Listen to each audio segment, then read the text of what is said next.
lorsque Moïse allait vers Dieu, Dieu l'a préparé. Mais on ne peut pas, en tant qu'humain et mortel, vouloir atteindre la présence de Dieu. On consume, parce que c'est un feu. Je sais pas si tu as déjà vu la foudre ou un volcan. Dieu est 2 fois plus ce volcan. Mais, Dieu dit, comme je suis saint, et que je ne peux même pas tolérer un petit péché, parce qu'il n'y a pas de petit péché devant Dieu. Devant Dieu, tu dis, toi là, c'est déjà un péché. Il ne tolère pas. Parce que tu as dénigré un humain. Donc, Dieu, c'est un péché. Mais quand tu dis au Seigneur, toi, le Seigneur te comprend. Parce qu'il a été humain. Vous comprenez la différence? Le Seigneur peut nous comprendre et parfois tolérer certaines choses. Mais le Saint-Esprit ne peut pas tolérer. Donc, c'est pour ça qu'au nom de Jésus, tu peux obtenir du Saint-Esprit ce qui vient de Dieu. Vous voyez? Donc, les 3 personnes de la Trinité travaillent ensemble. Vous voyez? Dieu, il est esprit. Et le Seigneur est esprit. Mais il a été chair. Et Dieu dit, voici mon bien-aimé, écoutez-le. Le Seigneur dit, dans Matthieu chapitre 28, versets 18 à 20, tout pouvoir m'a été donné. Tout pouvoir. C'est-à-dire toute la gestion de l'univers m'a été donnée. Allez partout, les nations, et faites des disciples. Voilà où. Ça veut dire que Dieu a donné toute la responsabilité au Seigneur Jésus-Christ. Et celui qui l'accepte a aussi cette responsabilité que toute âme soit sauvée par lui. On n'est pas sauvé ni par Mahomet, ni par bouddhiste, ni par je ne sais pas quel Dieu ou quel machin. On est sauvé que par le Seigneur Jésus-Christ. D'ailleurs, Mahomet dit qu'il ne promet pas la vie éternelle, mais le Seigneur promet la vie éternelle. Amen. Vous voyez? Et tout le travail qu'on fait sur terre, c'est pour que l'homme puisse être dans la présence de l'éternel Dieu créateur. Alléluia. Amen. Vous n'avez pas de questions? Donc, le Seigneur Jésus-Christ est né. C'est approximatif, parce que personne ne peut de façon précise dire que oui, mais c'est dans le temps. Le Seigneur est né. Donc nous commémorons la naissance du Christ, mais le Seigneur est né à longtemps. Il est là. Il est là, le Seigneur. Ça veut dire qu'aujourd'hui, tu peux lui parler quand tu veux, il agit. Le Seigneur est là. Tu dis, Seigneur, j'ai besoin de ça, il agit. Avec des mots simples, parle au Seigneur. Dis, au jour d'aujourd'hui, ne te bloque pas. Tout ce que tu veux qu'il fasse de toi, tu lui dis. Seigneur, je voudrais rendre gloire à ton nom. Et le Seigneur agit. Le Seigneur n'est pas dans les phrases intellectuelles. Il est dans les phrases qui émanent de ton cœur repentant. De ton cœur qui dit que tu crois en lui. Seigneur, je voudrais y arriver. Je voudrais atteindre ton but. Parce que tu sais que le but de Dieu, c'est que tu réussisses. Donc, il comprend. Le Seigneur comprend chaque mot que tu dis, au-delà même de ta compréhension personnelle. C'est tout ce que tu dis au Seigneur. Même tes soupirs, même ton regard, le Seigneur interprète, il connaît, il comprend.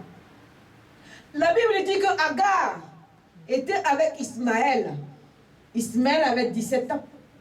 Elle fuyait, elle partait, puisque Sarah a dit qu'elle ne voulait plus voir Ismaël, puisque Ismaël a ri pendant la fête de sévrage d'Isaac. Il a ri. Donc, à 17 ans, quand tu ris, c'est que tu as une pensée derrière. Alléluia. Quand quelqu'un rit de toi alors qu'il ne se passe rien, c'est qu'il y a quelque chose qui se passe. Il y a une rivalité, il y a quelque chose qui se manigance. Ouais, c'est et toi, tu vas voir. Donc, Sarah dit à son mari, celui-là, il ne peut pas hériter la même richesse que mon fils. Chasse-le. Lui et sa mère.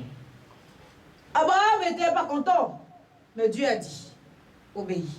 Car même lui, je lui donnerai des princes, 12 princes. Alléluia. Amen. Elle s'est perdue dans le désert. Elle voulait retourner en Égypte, mais elle s'est perdue dans le désert. Il n'y avait plus d'eau. Son fils de 17 ans. On se dit, mais à 17 ans, il pouvait quand même chasser. Mais comme il était sous son père, il y avait les ouvriers, il y avait les serviteurs, il n'a jamais travaillé, il était à la maison, il y avait tout. Donc il n'a pas appris à se débrouiller. Donc dans le désert, c'est pas facile. Parce qu'il faut qu'il creuse le trou pour trouver de l'eau. Il n'a pas appris ça. Amen.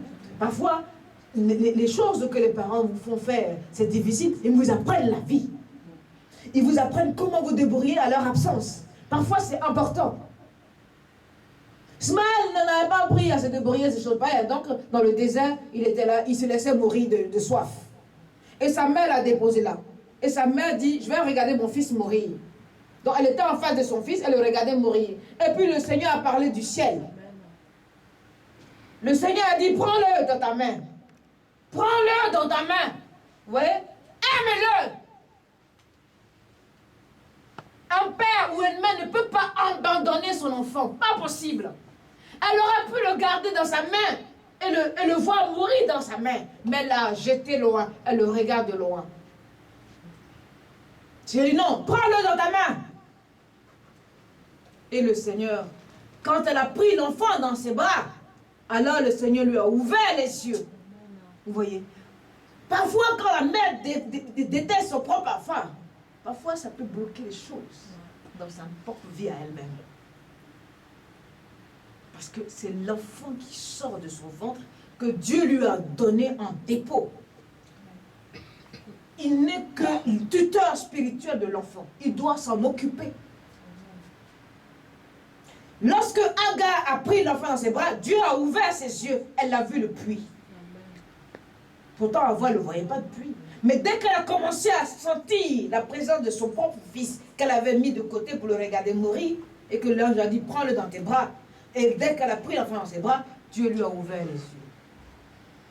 L'amour, l'amour, l'amour, l'amour de ton enfant dans tes bras, ça t'apaise de toutes tes souffrances. Vois ton enfant grandir, tu dis enfin, même si je souffre, mon enfant, il m'apaise. Lorsque Ève a vu Seth, il dit enfin voilà celui qui va apaiser nos souffrances sur la terre. Et qui va nous faire oublier l'enfant que Caïn a tué. Quand les parents voient qu'il y a la dissension, la division entre les enfants, les parents souffrent. Mais dès qu'ils voient que les enfants sont liés, ils disent enfin nos enfants sont en paix. Oh quelle joie, quel bonheur. Vous voyez? Donc, la souffrance de la famille, c'est la division. Et c'est dans la division que Satan frappe. Amen. Le matin, quand tu te réveilles, tu dis, mon frère, comment tu vas? Kevin, Dylan Gray, comment tu vas? Bérangère, Vanessa. C'est-à-dire que les familles doivent se souder. Le soir, ils se sont disputés, mais le matin, c'est terminé. Satan ne va pas frapper. Maman, comment tu vas? Tchou! Hein? Papa, comment tu vas? Oh, papa. Satan ne peut pas frapper. Même le père qui dit, oh, il va dire, mes enfants, mon fils, bon.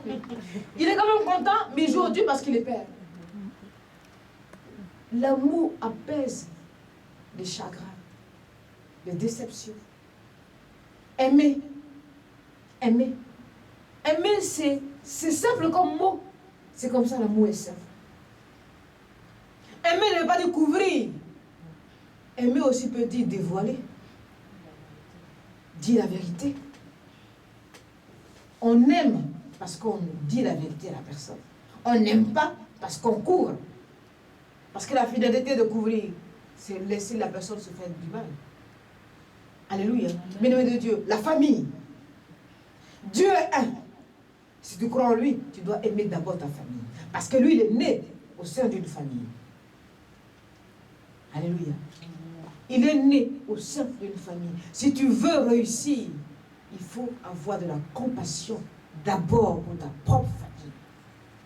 Et vouloir aussi construire une famille. Parce que si tu as l'objectif de construire une famille, alors tu pourras apprécier ta famille. Parce que tu diras, soit je ferai de ma famille comme le modèle de ma famille, ou j'aurai une famille ainsi et cela. Une famille soudée, une famille amour. Voilà, parce qu'il y a un modèle de famille. Et le modèle de famille de préférence de ta famille. Mais si ta famille n'est pas un modèle pour toi, c'est que toi-même, tu n'es pas un modèle pour toi-même. Parce que nos échecs nous suivent. Et nos blessures d'enfance nous suivent. Nous influencent parfois quand on n'est pas totalement converti. James Brown dit, mon combat est le passé. Pourtant, c'était un homme qui pouvait danser, montrer qu'il était heureux. Mais son combat, c'était, il combattait son passé. Son passé, ses parents l'ont laissé, l'ont abandonné. Il a vécu au milieu de la prostitution. Et il a voulu s'en sortir par lui-même. C'est pour ça qu'il était un peu dur. Parce qu'il sait d'où il vient. Et il lui disait toujours, je sais d'où je viens et je sais où je veux aller. Et il a réussi. Il a approché le président. Et il a dit à sa génération, non, battez-vous. Battez-vous. Devenez des hommes, non pas la violence, mais travaillez pour être vous-même. Vous avez une identité. Et c'est ça, l'époque black. Vous dit, tu es quelqu'un. Tu peux réussir par toi-même. Tu n'as pas besoin d'être violent ou violente. Parce qu'à l'époque de James Brown, c'était les rébellions. C'était les crimes. C'était le combat pour revendiquer leur liberté, leur indépendance. Pour s'intégrer dans la société. Et non, vous pouvez vous intégrer dans la société avec le savoir. Avec votre capacité d'entreprendre. Donc il aidait les jeunes à entreprendre. C'était le combat de James Brown. Que chaque mois puisse s'affranchir par soi-même, par le travail, par la réussite. Est-ce que vous comprenez? C'est que Dieu veut nous. Si tu aimes le Seigneur, tu dois te battre pour réussir. Tu dois te battre pour exister. Tu ne dois pas te laisser assujettir par l'échec. Tu dois refuser cela au nom de Jésus. Tu dois accepter les épreuves et dire, je me lève quand même. Et je me tiens ferme. Parce que je veux arriver à ce but. Et le Seigneur va m'y aider. Tu dois avoir un projet. Tant que tu n'as pas un projet, tu ne pourras pas atteindre la destination. Qu'est-ce que je veux être? Alors je prie en fonction et je marche en fonction. Est-ce que vous comprenez? Et comme le passé le poursuivait et que son combat était le passé, alors vers la fin, il s'est donné à la drogue. Il était violent. Il frappait les femmes. Un homme ne peut pas frapper une femme. C'est qu'il a un mal-être profond. Il a une déchirure qu'il n'arrive pas à guérir. Seul le Seigneur peut guérir cela. Personne ne l'a amené vers le Christ. Pourtant, à l'époque, leur combat, c'était la foi. Mais lui, son combat, c'était son passé. Tant que tu n'oublies pas le passé, tant que je n'ai pas dit oublier totalement, effacer, mais tant que tu n'essaies pas de pardonner le passé sera le démon qui va te poursuivre, qui va t'attaquer, qui va te combattre. Lui, pendant que les Martin Luther King combattaient pour la révolution, pour l'indépendance, pour l'intégration, pour que l'homme s'affirme, lui, son combat, c'était son passé. Parce que ses parents l'ont abandonné. Toi, tes parents sont là. Il y en a qui n'ont pas leur père, leur mère, mais ils se battent. Toi, ton père, ta mère est là. Alors tu dois dire, Seigneur, merci. Et profiter de chaque instant à faire quelque chose afin que tu sois la joie de tes parents. Parce que la vie, on ne peut plus la reprendre quand elle nous échappe. Tu diras, oh mon père, il n'a pas pu voir cela. Tu mettras tout au passé. C'est maintenant que tu dois construire les choses, maintenant, afin de pouvoir permettre à tes parents de pouvoir voir ce que tu es, ce que tu fais. Non pas pour eux, mais d'abord pour toi-même. Réussir. Réussir. Tu vis pour réussir. Tu dois réussir. Tu dois, répète après moi, je dois réussir. Je dois réussir.